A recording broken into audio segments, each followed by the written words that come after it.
Hi, everyone. It's another episode of the Faith Perspective, and I'm privileged to have another industry veteran. And this time, I'm talking about the tourism industry. I'm privileged to have another veteran here in the house today, and he will be doing a lot of justice to some questions and discussions that we're going to have this morning. His name is Mr. Charlz Ada. So you're welcome to the show. Thank you very much, Faith. Okay, so I think I'll begin by just reading through a brief bow that I could put up. And so pardon me if it doesn't meet the expectation. Okay, so we're meeting Mr. Charlz Ada. He's a destination marketer and a skilled manager with loads of experiences. Mr. Charles believes that the greatest contribution that people and a nation can put in place for economy is to give young people a proper life foundation devoid of lack, while strategically investing in youth development, and that all children and youth have a right to survive, to grow properly, to learn and be educated correctly, and to accomplish their life dreams, expectations, opportunities to the gain of our society.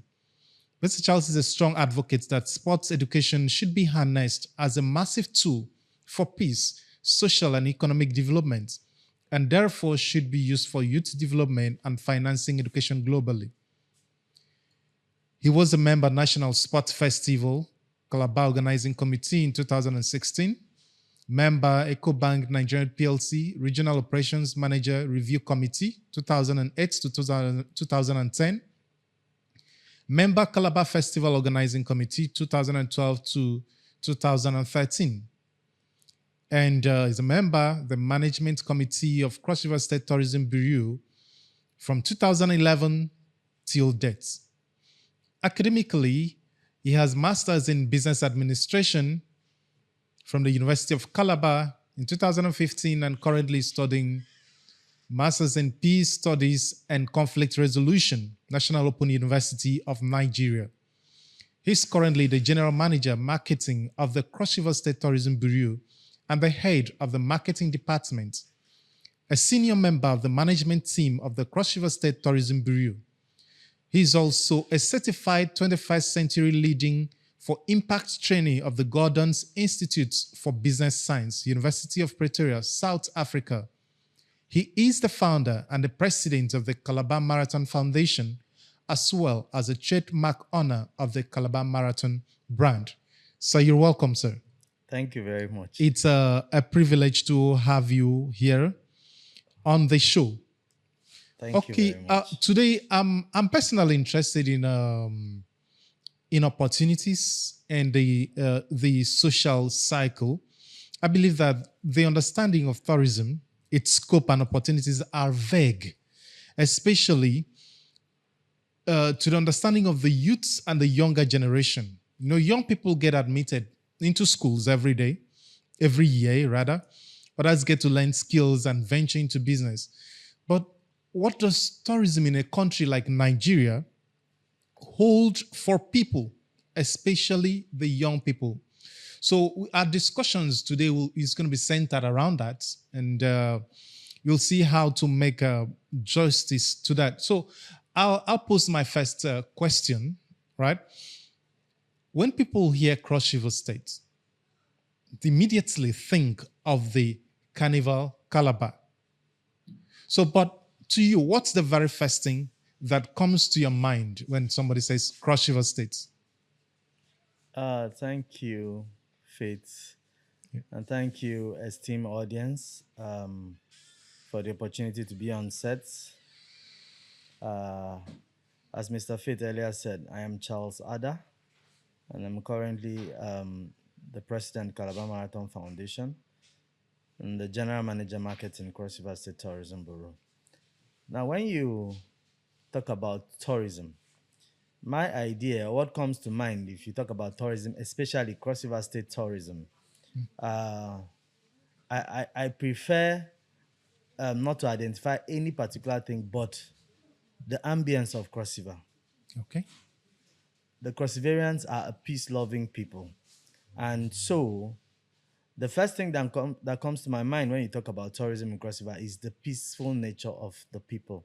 And it's not, we're not saying there are no communal and tribal challenges. We're just saying that generally, overall, when it comes to tourism, the Crossivarians are a very peace-loving people, and so they are very welcoming people. And so, at one point in time, when trying to market the Destination Cross River brand, we tell people we are Africa's warmest welcome. So it's just about the nature, the welcoming nature of the Crossivarians. That's one of the things that come to my mind when it comes to tourism. So it's not about any specific attraction or any specific Okay, tourism it's destination. about the people. It's about the people. It's about the welcoming Okay. nature of the people. That's what drives the Cross River tourism brand. Okay, so let's start this way. What's or should I say, how was your, or tell us about your journey into tourism? All right. I think sometime in 2003, I was employed in First City Monument Bank. I think that was basically my first. This sometime in December 2003. That's my first place of employment. So then Mr. Donald Duke was the governor of Cross River State, and I was working in. I was posted to the branch in Abia State, Aba actually, First City Monument Bank, Aba. So while there, I had already started hearing so many fantastic things about Cross River, being that I'm from Cross River State. So I was already attracted to the way and manner the governor of Cross River State back then, Mr. Donald Duke, and how he drove tourism. So even though I was working in a bank, I started having this sense and feeling that I needed to be part of the tourism driving team.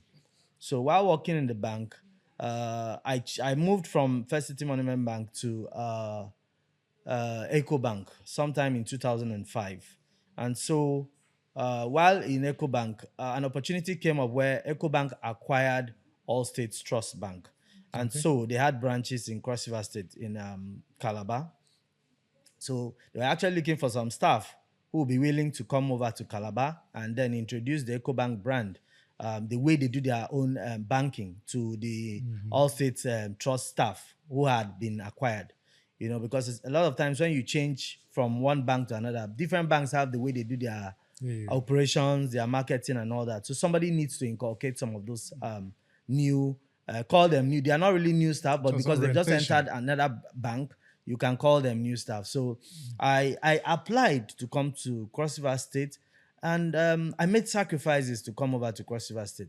And the great thing is that because I was attracted to the tourism brand that Mr. Donald Duke was marketing, I was transferred here without even receiving a transfer allowance because they said I was one insisting that I Yeah, like you wanted to want to come to come Cross down River here. and be part of this tourism, gain this tourism experience and possibly market the tourism experience. So they transferred me. They sent me down to Mary Slessor branch of Eco Bank, which before it was All States Trust Bank. Yeah. So I was transferred down here, and I was paid nothing. I personally used my own funds and came all the way from Aba to Calabar.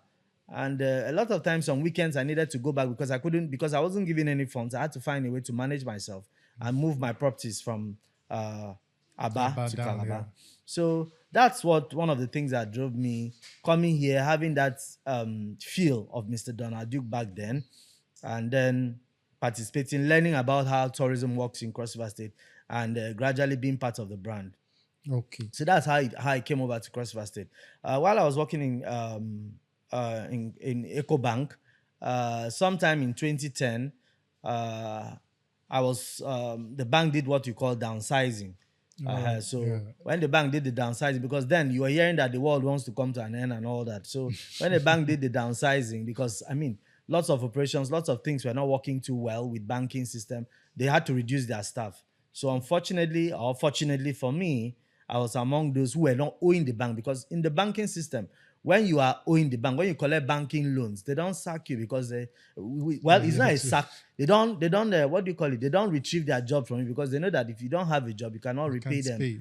the car loans and all the loans you collected. So, but fortunately for me, I wasn't owing them, and so they did that downsizing. About 700 staff were asked to consider some other opportunities elsewhere. We're not sacked per se. It's called downsizing.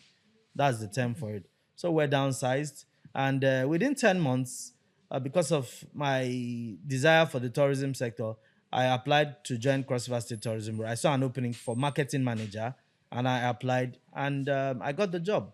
Wow. And that's where I am now. Wow. That's 2011. So from 2011 till this moment, what would you say has been your proudest moment? Um, okay, the proudest moment I've had uh, in the tourism sector is the moments where the Calabar Marathon brand, of which I am the patent or trademark Honor. owner, when I receive the first activation of that event in 2021. In 2021, sometime in August 25th. That I was happy because I've been trying to get the event off the ground since 2014, but I couldn't get the kind of support that I required from the government, the kind of partnership collaboration I needed, So eventually in 2021, I was opportuned to have the Nigerian Tourism Development Corporation. They were carrying out a project called the Tour Nigeria Project. Okay. The Tour Nigeria Project is a project that the Nigerian Tourism Development Authority, now they've changed from Tourism Development Corporation to Tourism Development Authority.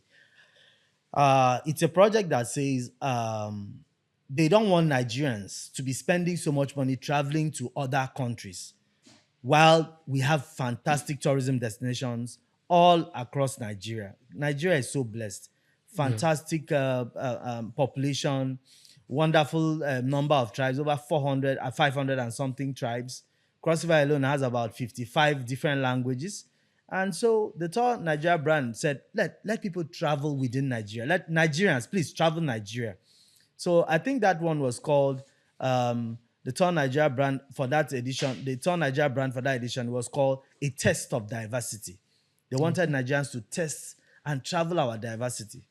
So that's what that project was about. So they now choose Calabar as one of the first places to come to execute the project. So when they came in 2021, the MD of Cross River State Tourism Bureau back then, in collaboration with myself, decided that we'll make the Calabar Marathon be a welcoming race for them. Okay, so we did that Calabar Marathon in 2021, August 25th actually, as a tour, a diversity marathon, okay, where we're promoting the marathon. So that was our first edition with the support of Nigerian Tourism Development Corporation. And then the governor then also supported the project. Senator Ben Ayade also supported the project. So we activated that. So it was a great moment. Great moment. That was the start. But then in 2024, we had a new managing director, late Prince Ojoy Ekpenyong. He now gave the marathon a new face. He came into the project. He loved the project. When I introduced him to the project, he loved the project. I saw it as a youth development project, so he was in love with the project. And so together, he partnered, the Cross River State Tourism Bureau and the Calabar Marathon Foundation partnered to execute the second edition, which was in 2024. And it was great, fantastic. We paid out fantastic prizes. And then in 2025, last year was just something else, So you can see I'm even in the brand of the Calabar Marathon. I can see that clearly. Okay, so that's why it's a project I appreciate, and it's growing. And so I think I'll talk more about it later. Okay, sir. All right, so looking at Cross River State, what do you think is our current state of tourism development? Tourism development has come a long way, but I still think that we need to, as the former governor of Cross River State, Senator Lee Elimoke had advised when he was in power back then, He said we need to create more tourism attractions and more tourism activities. Okay. Every time you call Cross River tourism, people just think it's all about Carnival Calabar only. So the whole attention of people, and when it's November, December, that time you just see almost every person that has been sleeping decides to come up with one event or the other.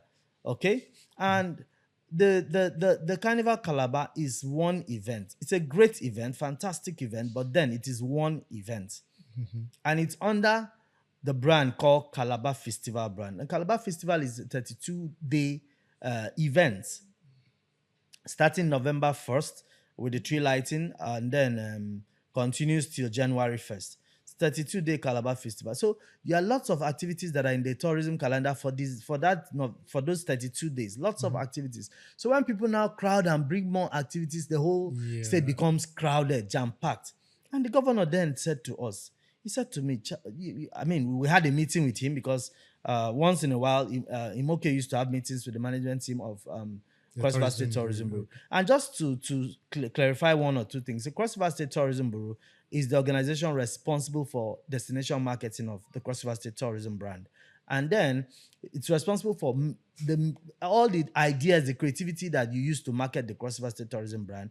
Then we are responsible for what you call standards and licensing, where you regulate tourism establishments, you regulate hospitality establishments, restaurants and bars, guest houses, all the tourism establishments, we regulate them and ensure that their standards are up to international standard. And then the last thing is that we do carry out research and planning for tourism development in the state. So when you're talking of tourism development, these are the key areas that Tourism Bureau is responsible for. Okay. So what's from what you just said, which area? Because you've mentioned there are a lot of things, and we know there are a lot of things. So what I was trying to even say is the fact that we need to encourage more of our young people, because young people come up with so many creative ideas, especially with the current state of the world with artificial intelligence and all that. We think that the right thing to do is create more activities in January, create activities in February, create activities every month. We have the community people that a lot of the communities in Cross River State are with some of the projects we carried out called community-based tourism. We've encouraged a lot of them, come on, celebrate your New Yam festivals, if that's the only thing you do. So if you notice right now, there are so many local government areas and so many cultures in Cross River State. Everybody's now making noise about their New Yam festival because of the drive that we put out through our community-based tourism initiatives, encouraging these organizations to these local government areas, their community leaders, telling them, please do something, celebrate your festivals, your Yam festivals especially. Then there are other areas that may not have Yam festival. We also encourage them, drive your process, celebrate something. So for all the youths in the area of tourism, we encourage youths, create something. Tourism is not only about events. People tend to limit tourism. Tourism is one of those projects that is in everything. Do you understand? Tourism is life. As I'm sitting here, this is tourism I'm participating. As you're sitting there, those of you watching me, you're part of tourism. It's all about life. It's all about interaction. So there's medical tourism, there's health tourism, there's entertainment tourism, comedy tourism. I mean, tourism is in every factor, in every setup. Once you leave your house and enter the road and you're going to somewhere, tourism has started.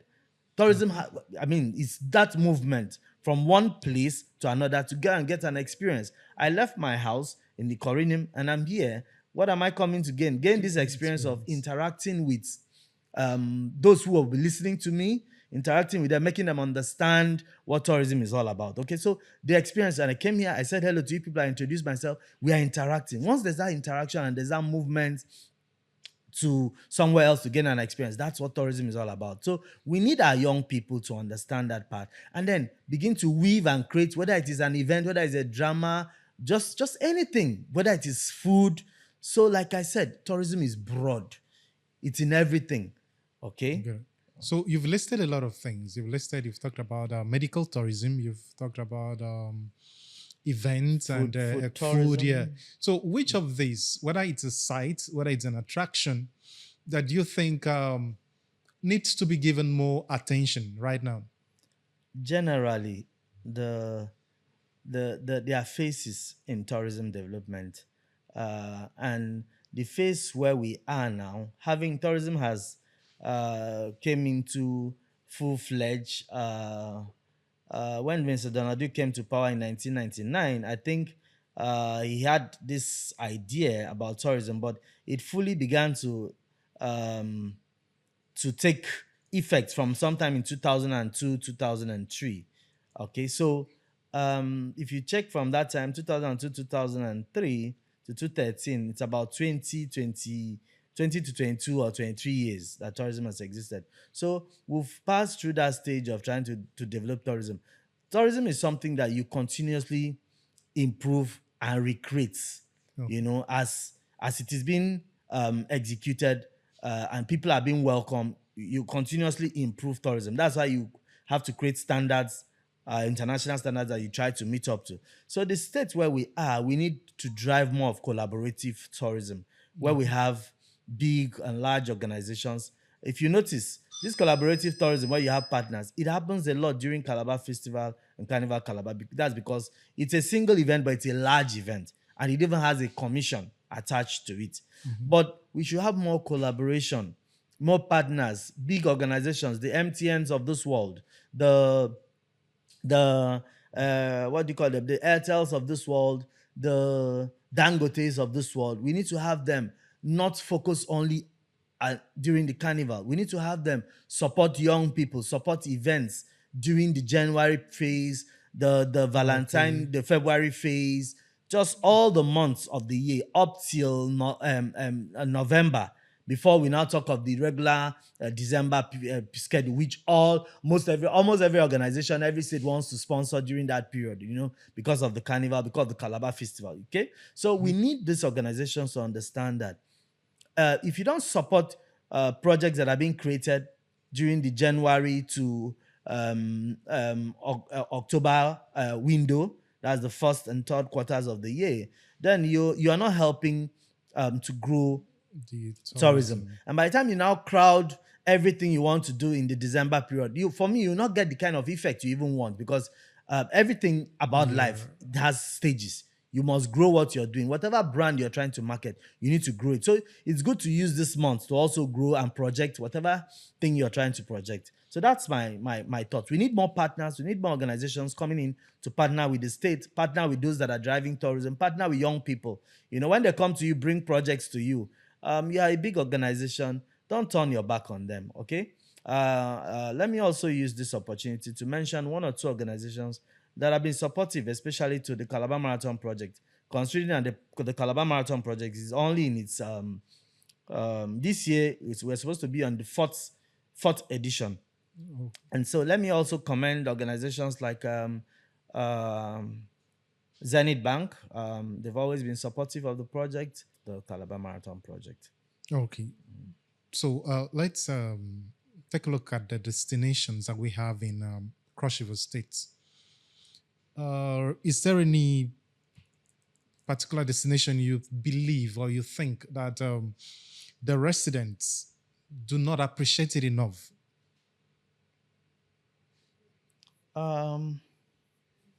I think that we need to do what I would call, like I said, we need to,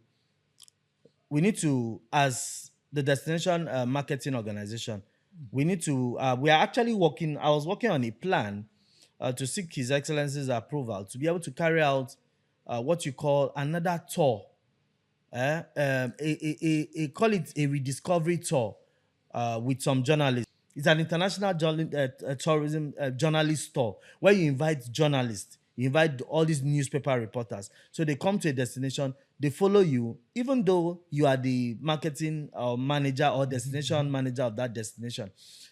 There are certain things that may have happened let's say for the past maybe 6 years. I've not gone up Obudu Ranch. Yeah, a lot and then might there are have lots happened. other side attractions, things that may have happened. Do you understand? Then there are other people that have gone there. You can gain their experience by carrying out that international journalist tour, where you now go with journalists to various. I mean, it takes time. The international journalist tour sometimes takes up to a month. So sometimes it takes up to a month. Sometimes people do it for 2 weeks. Some people do it for a week. But what you do is you go into various communities of a tourism destination. In this case, Destination Cross River. So you go to all those communities. You get, because you need to begin to discover new things. Okay, how have they improved the kind of food they cook there, the celebrations, their New Yam festivals, whatever the diverse nature of tourism. Are there new constructions like under the last governor? You had things like the British Canadian School. Yeah, yeah, You I have recall that. organizations like Lafarge. They improved their factories and all that. That's industrial tourism. So you're able to go with these journalists. You go to all the nooks and crannies so that you discover new things and see areas that require improvement in the tourism sector. You understand? Yeah. So when you carry out that journalist tour, it's fantastic because the journalists, they will sincerely write about your destination, about the new discoveries, about areas that you need to improve on. And so this helps a lot because it now makes even the students that are in school now reading what do you call it, tourism studies and whatever tourism courses that are in the universities these days, they're able to understand and know because they don't have the monies to be able to go to all those places. So it's actually a partnership, a government collaboration with the journalist organizations across the country, which is something we are planning to do shortly. Okay. So let's come back home, sir. Let's talk about earlier you talked about our youth, the young persons. Now we know there are lots of opportunities in the tourism sector, the tourism industry, but I don't think these opportunities are clearly spelled out for our youth. So I'd love you to just mention a few and then let us know how our youths can participate. How can they begin? How can they step into these industries? Talking about our young entrepreneurs. Well, in terms of opportunities in tourism sector, if you are looking at employment, tourism is something that you need to look at the youths driving their own process. Why? Because apart from hotels, who sometimes for some reasons complain about maybe not having enough visitors. Like I told you, if you don't create enough events in a destination, if you don't create enough activity, tourism activities in a destination, unless if government itself is carrying out lots of activities, you're not going to have so many people visit the destination. And so the hotels will likely complain and tell you they don't have enough visitors, and therefore they are likely not to employ enough of your young people. So what do we advise young people? Like I said earlier, I said you have January to the October window. Create something. You're a young person, you need to create something. You see, and I know that I know one or two people who are in the comedy sector. They are creating their own shows here in Calabar. What they need is they need more support from some of the big organizations I mentioned. Okay, and even the small organizations. There's something called partnership collaborations where you engage lots of even NGOs to work with you, partner with you, so that even small businesses, like I said, restaurant and bars, to partner with you. When they partner with you, whatever little events you're doing, as long as it brings people to participate in it, you've created something. So you've gotten something you do. Like I said, when it comes to funding, of such projects. You may not have so much money, but when you partner with organizations, you go to people, just small business. You tell them that, okay, let me just use an instance. Let me use an instance like maybe you create a food competition, Okay. a gastronomic competition, a food competition where you want to give out prizes for the best chef or the best chef in Calabar, and you prepare an event. You begin to visit all these people that have restaurants and bars, hotels, and tell them, please engage in this. You promote your hotel when you engage in it. You're already into the food business. You go to the, what do you call them, the native restaurants of this world, the crunchies and the rest of them. You engage them. So you people can partner and you create that event. What niche are you trying to create? You're trying to create a process where we are known. Cross River State is one of the states known for fantastic food. Okay, you go to everywhere, you hear of our fang soup, you hear of our what do you call it, our ubudu dawa dawa and all that, inside granite soup and all that. So you hear of those things. Okay, so if you create such contests where these are various over the 55 languages you have, each of them will come in, and some of these chefs will contest and create that opportunity. And at the end of the day, some of those companies will reward those people that have won these prizes. And believe me, that's how it will encourage them. Eventually, they might open their own either fast food or open their own restaurants and bars, and then employment would come. So the whole thing I'm saying to young people is that you need to create something. I will not forget what Imoke said to me.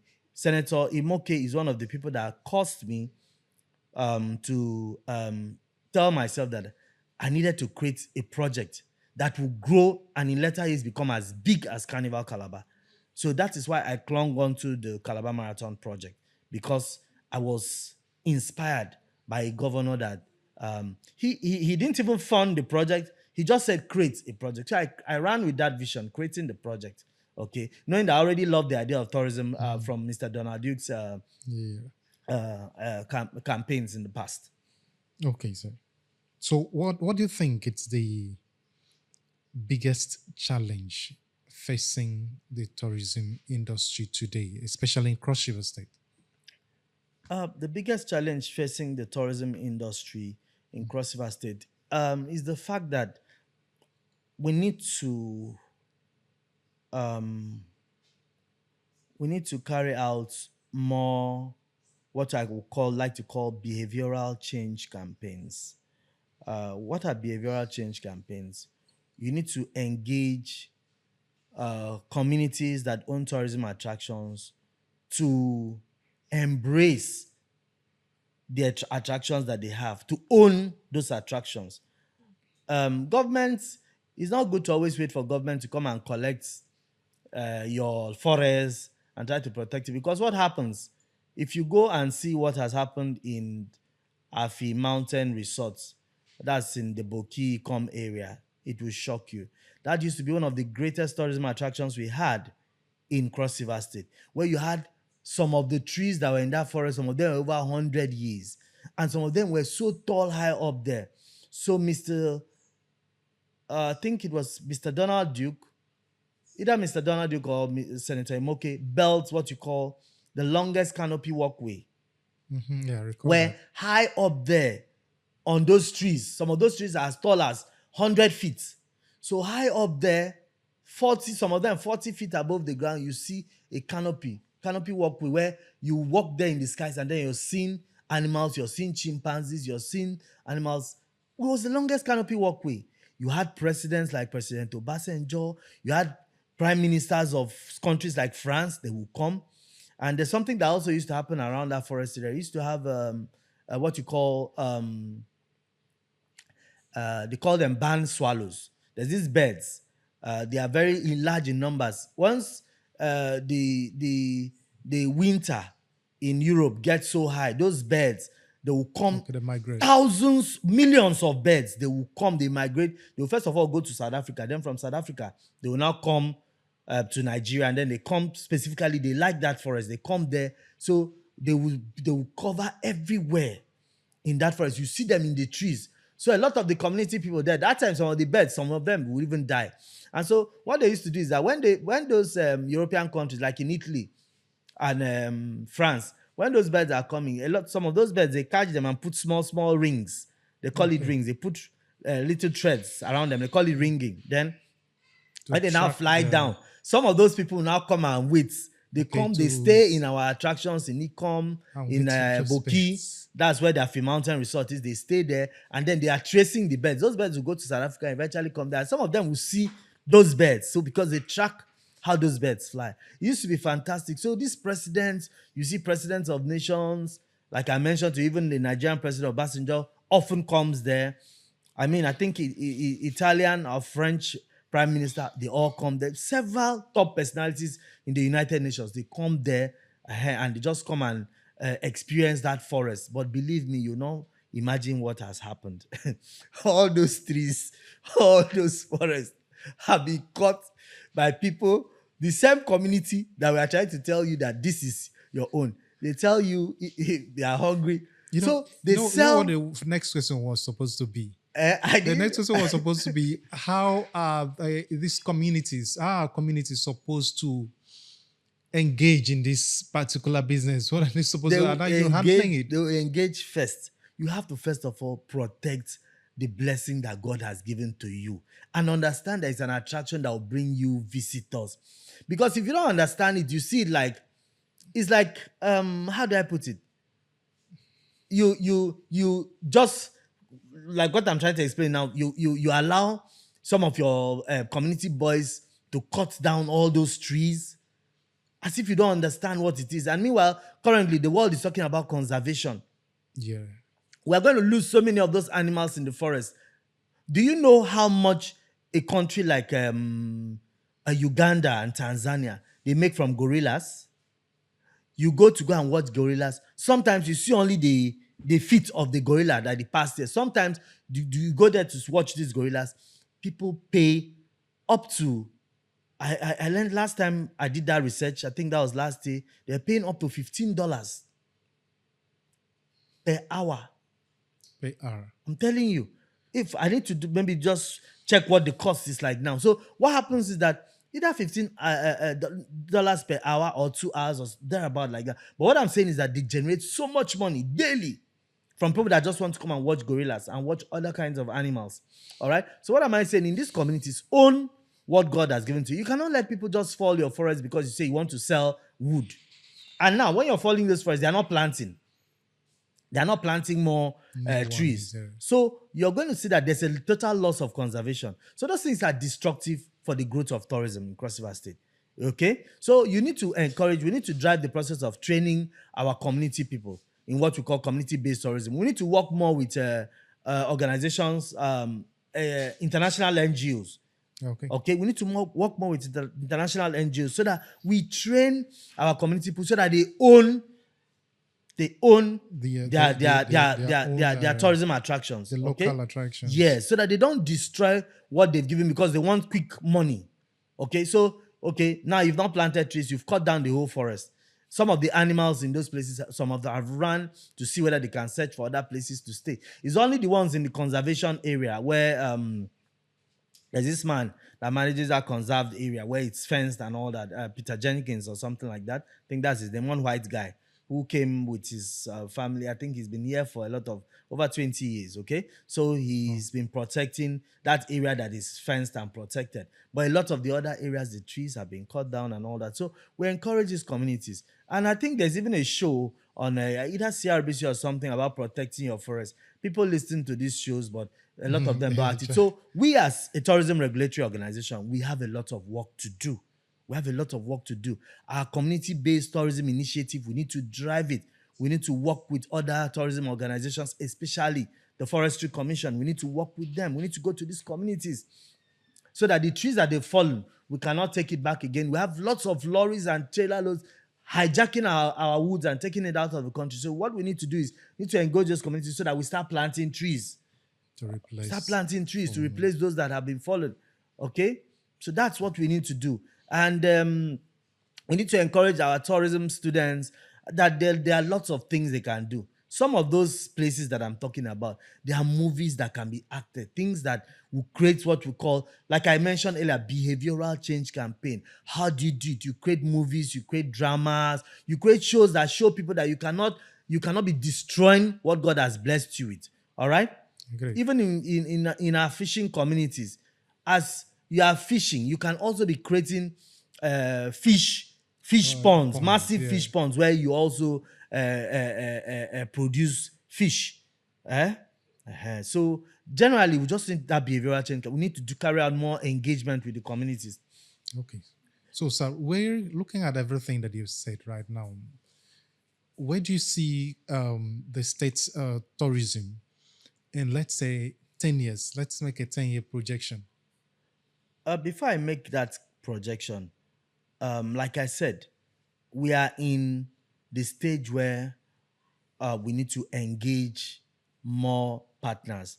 Sometimes some administrators or some administrations, some governors might think, okay, we've been putting too much money into the Calabar Festival and all that. But what I personally think is that to develop tourism the way we want, we need to begin to engage more partners. Like I said earlier, we need Yeah. to engage more partners, more organizations, especially organizations that are operating maybe from Lagos, but they have branches in Cross River. They need to understand that for their business to grow in Cross River State has chosen tourism as one of its prime objectives. And then tourism, like I said earlier, is in everything. It's not tourism is basically in everything because once there's interaction, say hello to someone, say hello to there's tourism has happened. Okay. So these organizations need to partner more so that we don't only rely on government to be funding the development of tourism in Cross River State. It's something that we must all do together. You understand? Yeah. Something we must all do together. So all these various organizations will partner with the government. Some of the campaigns I'm talking about, the behavioral change campaigns I'm talking about, will go to communities. Communities begin to own their tourism attraction. When they own their attraction, they'll protect it. And then visitors seeing that, oh, these people have owned their attraction and they are promoting Even their shows they're attraction. proud of it. They're proud of their attraction. Lots of visitors will come. We'll continue to live in a peaceful environment because, like I said, Cross River State is generally a peaceful environment. So if communities own their attractions and protect their attractions, it will make tourism development good. And then it will enable us continue to carry out the collaborative marketing, trying to see that we have partners, we have sponsors who will collaborate with us in the growth and development of tourism in Cross River State. So in 10 years' time, if we drive that process properly by engaging more partnerships, even Nigeria as a country, if you see in the medical tourism sector, there's a heavy challenge right now. You go to hospitals, you're not seeing enough doctors. They are telling you things like doctors have jackpot because the country has not been nice, to them. All right. So you're not seeing enough doctors because the challenges in the economy are so hard. So where am I heading to? I'm heading to the fact that we need to begin to engage with our young people so that we don't have so many of those doctors leaving. Medical tourism wise, we need to find a way to see that these people become part of the tourism process. Those that have studied medicine become part of this tourism Drive, behavioral change campaigns. I know it's hard to tell somebody to stay in a country where they are not getting enough resources and the money doesn't seem to have meaning to them. But I will appeal that if everybody runs away from a country that is having challenges, what is going to happen to all of us? That means the country itself is going to fail. Okay, the country itself is going to fail. So we encourage some of those doctors that have already ran to other countries. It's important that you create business opportunities back home. Back home. You can even join part of a team to build a university. See, there's so much funding, there's so much international funding. If you guys know how much organizations like United Nations, United Nations Development Agency, and all this, even the United States of America, there's so many agencies that are looking for places where they can collaborate, okay, and put in funding. Even in life, some of the billionaires that you have, see Peter Obi, for example, he was in Obudu, Abi Ogoja yesterday, or which did maybe yesterday or so. What did he give? He gave 10 million naira to I think it was a hospital. I think it's a Catholic hospital. I think he also visited Monaya Hospital, and finally that's where I was born. Okay, so he visited that hospital and visited a couple of Catholic organizations, but he gave that, I think, to a hospital. Okay, so what am I saying? You cannot abandon and say because the economy is so difficult and all the doctors leave. When you leave because you want to get money, because you cannot tell people not to leave, but when you leave, have a strategy to invest back, Back in the because it's country. good to go get these monies, but invest back into your state or into your country. How do you do that? Once you raise funds, because as you get older in life, you now realize that you'll be asking yourself, what legacy did I leave? By the time you get to 60 years, you will no longer be bothered about the money, because if you've been blessed, you notice that you have money. Money is not really much of a problem for you. Okay. But let's assume that you are doing well. You begin to ask yourself, what legacy, what mark, what am I going to leave behind when I leave this world? Okay. So as a medical doctor, yes, now you want money, you travel out, you make money. But the next thing after that is the phase where you need to put something back. Into And the- if you're an organization that is supportive, you have what you call community corporate social responsibility. You partner with such people that are running away, and you're able to invest back into the state. That is one of the areas I think that can help us to drive tourism generally. All right. Okay. If you also look at what I mentioned earlier, youth development, if youths are creative, yes, it's very frustrating. You have organizations that are also supporting youth. You have things like the Tony Elumelu Foundation. Okay, Tony Elumelu is supporting youth development. So if you come up with him there, his organization is there online. Search for it. See how you can make your proposals. I also know of the lady called Mo Abudu. She owns Ebony Life. She was once in Cross River State. She was operating, running her studio. She had a studio on DSTV where she was operating from what do you call this place? From Tinapa. But now she moved to Lagos, where she has a massive call it a massive entertainment center. It's huge. Ebony Life Entertainment Center. It has like 4 cinemas. He had about 4 restaurants. He has swimming pools, rooftop swimming pools, halls and all that, fashion halls and all that. So what she does is she also carries out training, free training. You're not paying. So if you apply and you're selected, I know 1 or 2 Crossivarians that have gone there.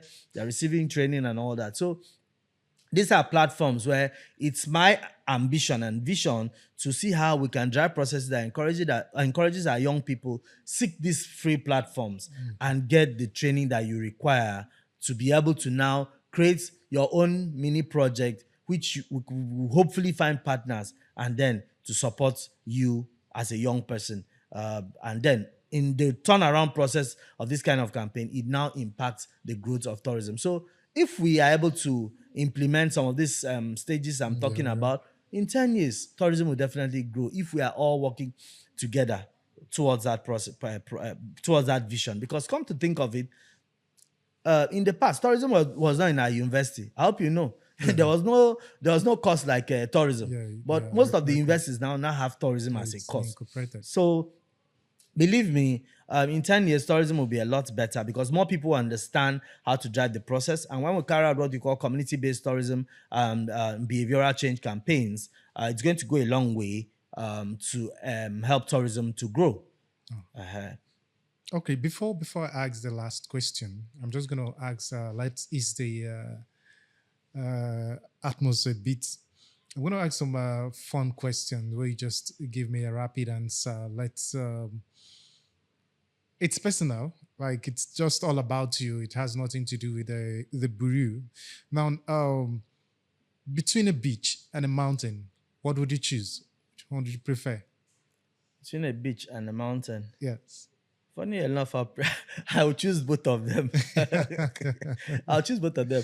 Now, let me tell you why I'll choose both of them. It's a project I've been trying to. My former boss, Mr. Charlz Ada, he was former general manager of marketing in Cross River State Tourism. But I and him had created something, and we were looking for partnerships and seeking government support to enable us at least carry out one of the events. Because when you're seeking for partners, you do one of the events before you now you need to go and show what the partners done, what you have done. They will not come and start. Partners don't fund new projects. They enable you. So we're seeking government collaboration to start that project. It was called paragliding. Paragliding is where you put I know. People hang on something like a parachute and jump down a hill. So we're looking at paragliding in Obudu Mountain Resort. And him had created that thing. Okay, so having been that back then we didn't get the support from the government, I'm thinking of it's something that I'm thinking of doing again. Paragliding in Obudu Mountains. And then talking of The beach. water, I'm looking at the Marina Resort where under Ayadi, they tried to create what was the name of that beach? Las Vegas. Las Vegas. So we could create an artificial beach around the Marina Resort, okay? And it's something that is doable because if you go, Akwa Ibom right now is one of the hot tourism destinations, okay? One of the hot tourism destinations. They're almost trying to chance Cross River State. Believe me, if you go see where those guys, what those guys are doing, they are investing in tourism. They're investing in tourism, and it's for me, it's a healthy competition. It's Yeah, telling it Cross is. River State, sit up. You can't be saying, oh, you're the tourism destination. Yes, you are a warm welcome, but if you don't sit up and get more investors to invest, you just end up losing. You have more of your visitors going to Akwa Ibom State. For example, football tourism. Most of the Super Eagles matches that were always hosted in the Calabar Stadium, UJSN Stadium, they are no longer hosted here again. They are all hosted in the Godswill Akpabio Stadium in Akwa Ibom State. So what does that tell the government? It tells the government we need to sit up. We need to drive. We can't stop investing in tourism because we've not gotten to the age.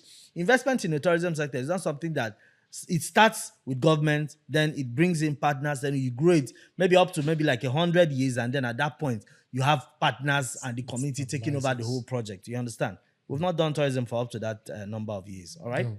So that's my thought. Okay. So Obudu and Agbokim, which would you go for? You're asking me to choose. I'll go for Obudu. Okay. I'll go for Obudu.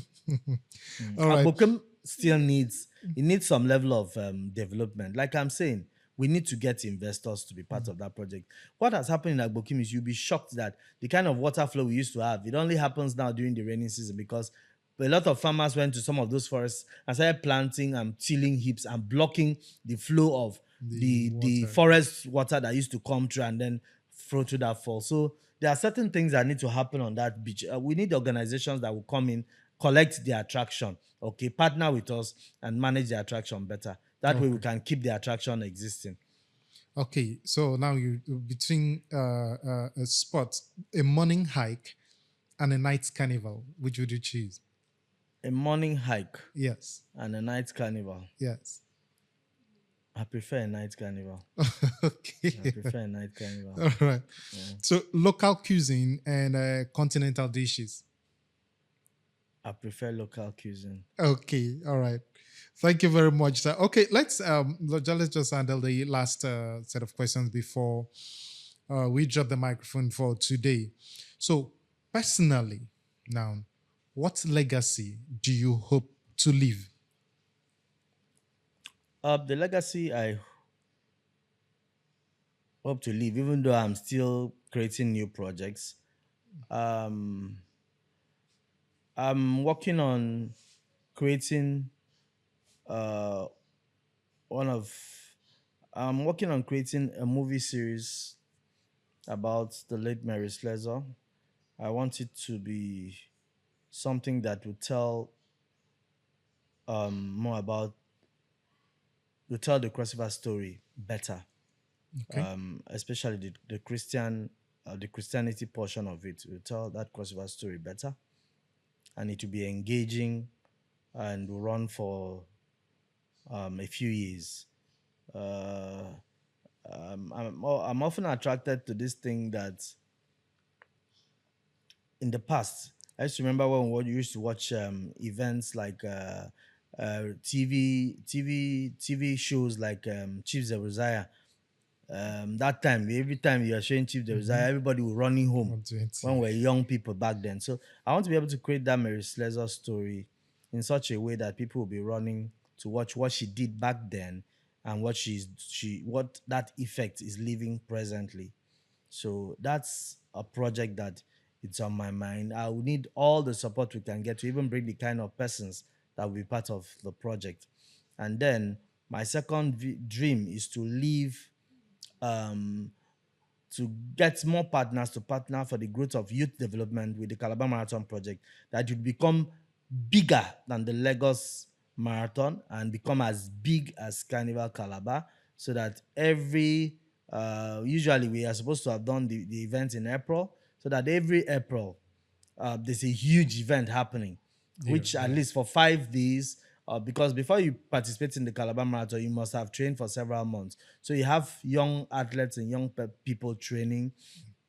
And you didn't ask me much about the Calabar Marathon again, but let me just give some clarity. The Calabar Marathon project for this year, we had planned that over 20 million naira will be given out as prizes for e-development. And then the format we have chosen is the fact that we have international and national athletes coming from all over Nigeria and all over the world, and then we have local athletes. And so the local athletes are those from Cross River State. And so we decided that if we give first prize, like this year, we are planning that the first prize will be 2 million naira, and then our local person might have carried 10th position. We have these people, they come from Plateau, Nasarawa, I love them because they run on hills, they run faster. And so we have them. If they win our 2 million naira, the local person who took 10th, but is from Cross River, will also win 2 million naira as first prize. The first local person. So we are putting it at par. The whole idea is inquiry by the governor of the state, Senator Prince Basi Ededo too. He was just inquiring that how come we are having lots of foreigners picking most of our prizes. And so we changed the strategy, because before we were giving consolation prizes to those crossoverians that do not meet the first positions, the first 10 positions. So this time around, we've changed that strategy. So if we give 2 million naira first prize, which is what we'll do this year, 1 million naira second prize, 500,000 third prize. We'll do the same thing for the crossoverians, both male and female. So we're going to have about close to 20 million naira being given out as cash prizes. And then we're going to have consolation prizes because, like I said, we have organizations that we are seeking their support, and we know that some of them will still give us support. Like, we're hoping to get some support from MTN. They've agreed that they'll support, but even though we've not seen their support yet, we know that somehow they'll give consolation prizes. Zenith Bank, I'm sure, will give us some consolation prizes also. So that's it about the Calabar Marathon. I encourage all young people. Sports is one of the things that changes lives. Recently, you guys were watching the World Cup. You saw how a great sports person was blessing another young, upcoming great person. I'm talking of Lionel Messi. He was inspiring. He was an inspiration to the young man called Lamine Yamal. And so you saw some videos in the past where an NGO had brought Messi to carry Lamine Yamal. And then now Lamine Yamal is big enough to have won the World Cup against his against his mentor. So that's what it is. So I want more of our cross-variant young people to embrace sports. You can embrace sports in many ways. You can embrace the marathon race in many ways. You must not necessarily be a runner. You can tell yourself you want to train a young child or a young person in your house or in your community to come and participate in that race. You begin to take him to the stadium or around your neighborhood to be running around the streets. This Jeje Okocha, them Kanu Wanko we all hear of. How did they start? They were playing football on the streets of Aba. That's how they became an inspiration that has inspired so many young people, taken so many young people off the streets. Okay, so because many young people are doing drugs because they are bored, nothing is happening. All right, so my message to young people: embrace sports, be part of the Calabar Marathon project, be part of other sports projects, whether it is football, whether it is baseball. Just embrace sports. You can even be a photographer. You can be an inspiration. You can be a cook that your own target is that every marathon I'm coming there to share all manner of food items, maybe fruits and all that. Just be part of it. Be part of any sports project. Okay, that's how you can gain and learn and how to change your life. You can be a coach, you can be a referee, you can train for that. Okay, so sports is one of the platforms that I would say at this point in time in Nigeria, sports can change your life if you embrace it. Thank you very much, sir. So, but if every listener was to, let's say, do at least one thing to support tourism, what would it be? As a final note. One thing to support tourism is protect your if you are a person, protect the skill that God has given to you, protect your community, the tourism attraction that your community has. That's the second thing. And then tell somebody about Cross River State tourism. So those are the three items. Protect your whatever skill God has given to you, then protect the tourism attraction that you have in your community, and then tell the story. Tell somebody about Cross River tourism. Thank you very much. Story. Thank you. I must say the insights we've shared or you've shared today about the future of cross-river tourism is very, very valuable. It was a great time having you on the FET's perspective, and I really look forward to having you again on this show. And I think I'll even have the athletes. I'll have them on this show when they come around talking about the Calabar Marathon. Okay, I'll love to have them on this show too. I believe they can be an inspiration to other young persons. So thank you very much. It's been a honor. I'm glad to have you on this show. Thank you very much, Faith Perspective. Thank you, listeners. Thank you.